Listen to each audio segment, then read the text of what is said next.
So in a pan, I'm going to be adding about 2 cups of dhanya seeds or coriander seeds, and we're going to roast this on a low to medium flame for about 5 minutes, and you will get the aroma of the coriander or the dhanya, and that is a sign that it's got nice and roasted.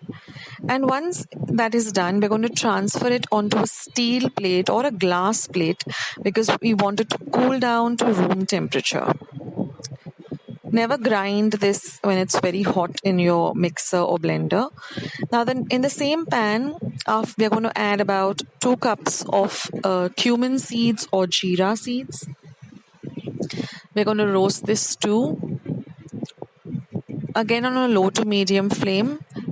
And again, you'll get the lovely aroma of this cumin or jeera. And then we're going to transfer it onto a steel plate to cool. In the same pan, we're going to roast 2 cups of peppercorns. Now, generally, I like to make all of the powders at the same time. And this has a long shelf life. Now, there are some small little twigs that you find in all of these, mostly in the pepper, so take them out. These are just the small little twigs of the pepper tree. And again, in the same way, once you've roasted the pepper and you get a lovely aroma of the pepper or the miri, turn off your flame and let it cool to room temperature.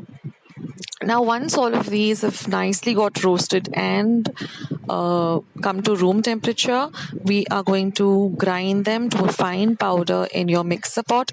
Ensure that your mixer pot is completely dry. And once it has been ground, you can transfer it to a clean, dry glass bottle. Now, I like to label all my bottles, as you know, those who have regularly been following me know that I have a small little spice rack and I keep all my spices labeled over there. In that way, you know where everything is, and you know how much is left and how much you need to make, etc.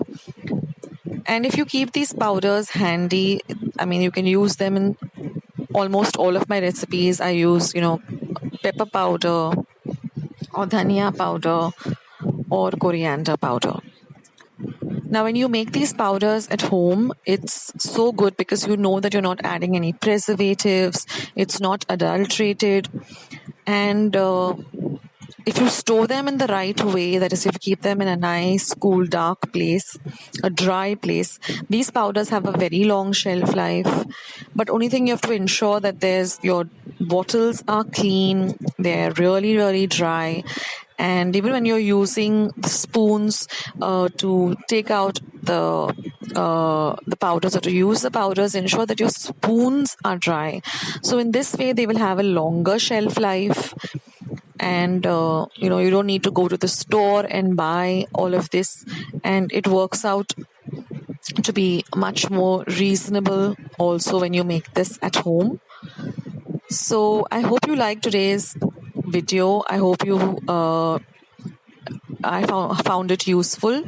I will be coming up with more of masalas, like there are these Goan masalas which you must have heard of, that is Shakati masala.